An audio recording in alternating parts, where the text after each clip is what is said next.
So we began to embrace liberalism, progressivism, that whole thing in the early 60s. That's when black people began to identify with that.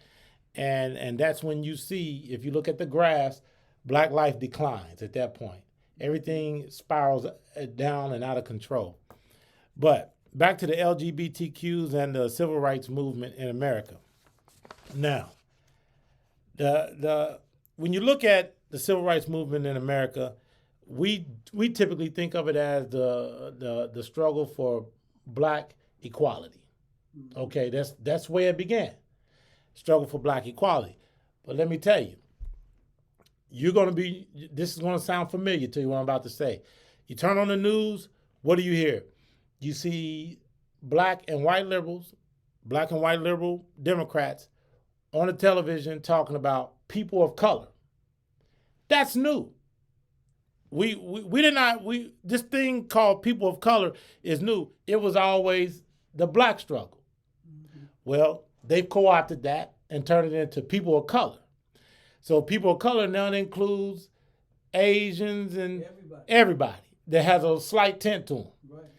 And basically, they've watered down the civil rights movement by doing that. And hey, you're a black man, it's no longer about you. It's about all these other people of color and homosexuals. Right. Okay?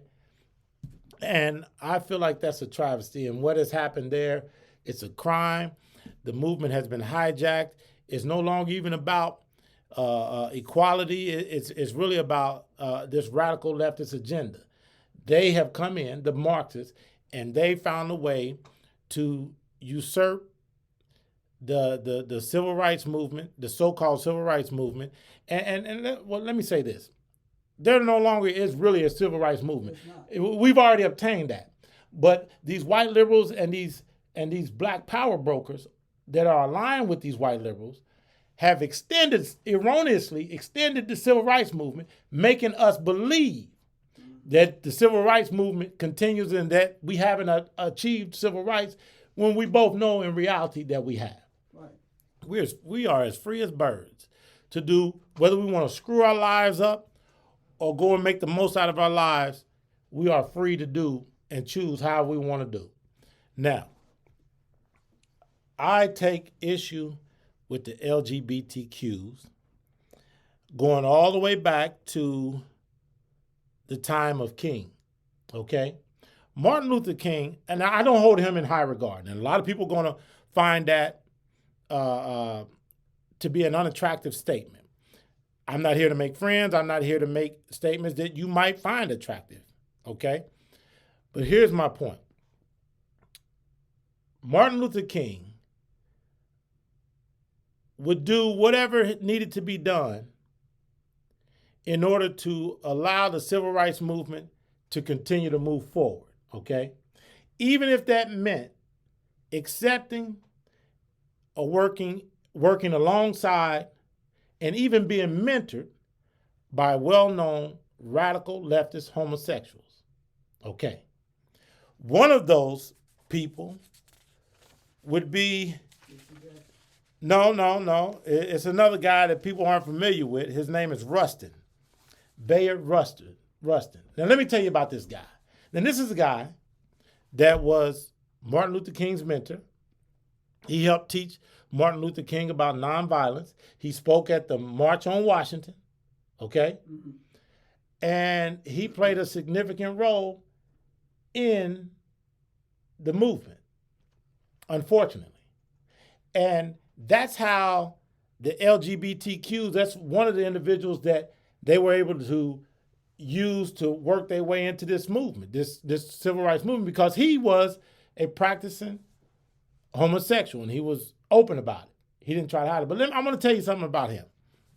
This guy was arrested in 1956 during the height of all this civil rights struggle and stuff. He was arrested.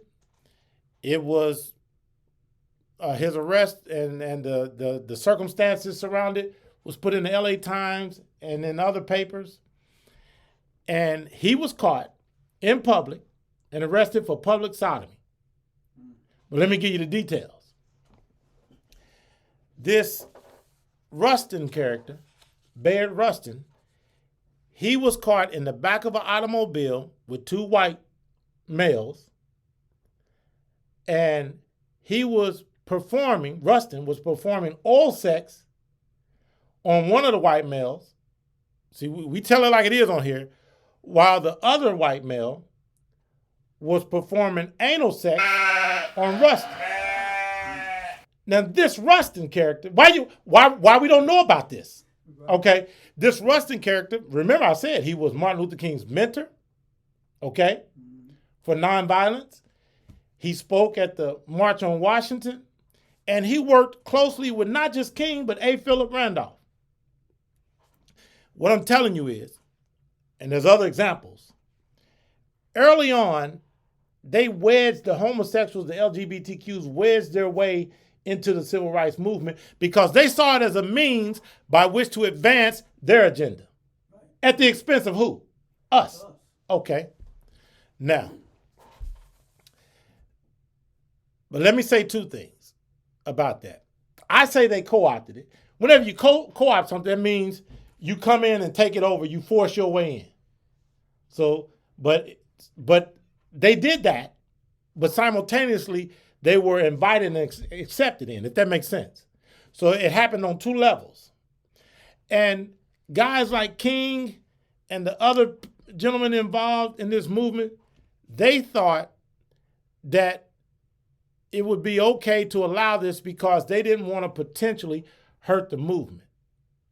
Now, to me, I find that to be disingenuous. In particular, when, as King, you profess to be a pastor, preacher, heterosexual, black man. I don't know about you. No, I know about you. I'm not going to say it, and I know about me.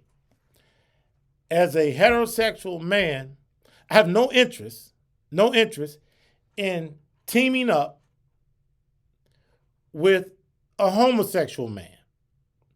To me, that makes no sense. I don't care what we're trying to get done.